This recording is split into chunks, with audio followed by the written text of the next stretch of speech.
30 seconds. Yeah.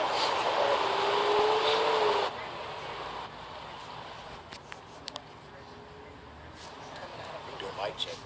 No, that's all right. Everybody's mic's working well. Can you guys hear us all right? You know the folks assembled here. Of course, Chief Jenkins and Gilbert Walker, the Executive Director of the Housing Authority, myself, Councilman McDowell, Councilwoman and Mayor Pro Tem Devine, our City Manager, Teresa Wilson, and the Chief of Police, Skip Holbrook. We good? All right.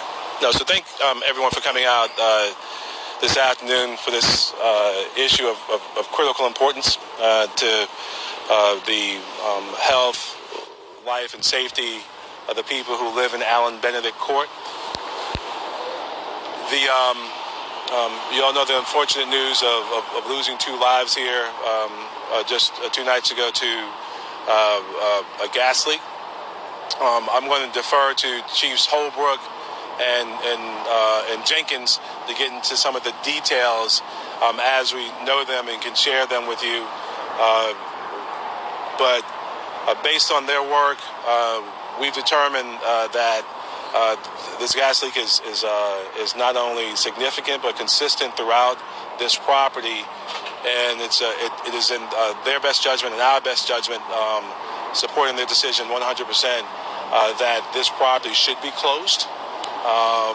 We will be closing this property immediately, working with the Housing Authority on relocating the citizens who live here to safe and suitable housing, some that might eventually be permanent, but certainly right now temporary housing in which these families can live safe and secure.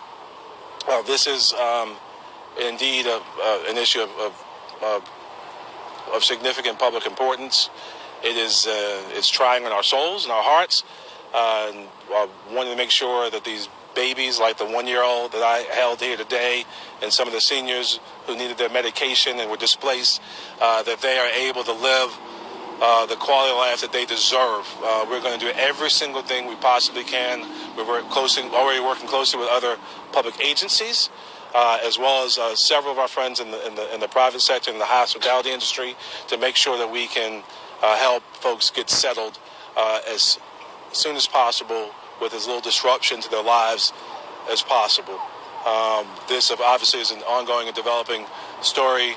I'm going to defer to Chiefs Holbrook and Chief Jenkins and City Manager if she chooses to participate in. But each of our council people, we've been kept fully aware and apprised of everything. Councilman McDowell was out here late at night and early this morning engaging with citizens here, and we're going to remain engaged. Please, any questions you have, I'd ask maybe wait till the end, and we'll do our best to answer all of them as best as we can at this moment. So, Chief Jenkins, Chief Holbrook, please. I'll be brief, and just to read yesterday, as we all know, we responded as part of a medical emergency response, found 2 unresponsive people that were pronounced deceased. They were unattended, so until we can determine otherwise, we view that as suspicious. We do not suspect foul play at this point, so our role is limited to that. However, we do have code enforcement that's under our purview as well, and code enforcement has been working in tandem with fire officials to methodically go through each one of the units. We're looking for life safety issues and property maintenance issues, and we have found a number of issues that we think are inconsistent with the livability expectations we have for our citizens. And I'll let Chief Jenkins elaborate on the role of the fire department and what will continue to happen today here.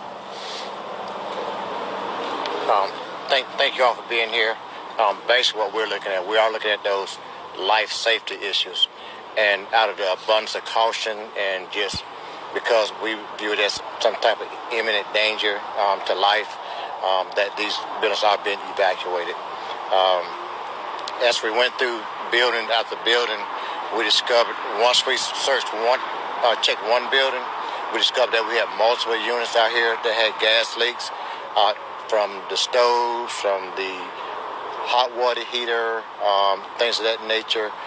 So we're going to be precautious in what we're doing and making sure that the lives of these citizens are good. So the decision was made by Chief Holbrook and myself with support of our city manager to go ahead and vacate these buildings at this time.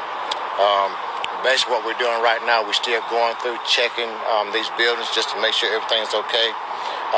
Once we conclude what we're doing, we're going to actually cut the main gas line to the whole property. And we're going to want them to go ahead and get a third-party person to come in and check these buildings out to make sure that they are okay. Last night we were out here till wee hours in the morning. We had about 65 units that we checked last night that we kind of went through. Let me back up. We had 65 units that we found levels of either some type of gas or CO in it. So we actually vacated those folks out of there. They put them in a temporary shelter. So we're looking at about 411 residents out here in 26 buildings. Probably about we got 244 units. 235 of them are occupied. So again, we made a very methodical search or inspection of each one of those. And we just found some deficiency that we just can't turn a deaf ear to. So it's all about the safety of these residents and keeping them free for anything that can happen. So that's kind of just a briefing on what we're doing. If you have any questions, certainly we'll be glad to answer at the end.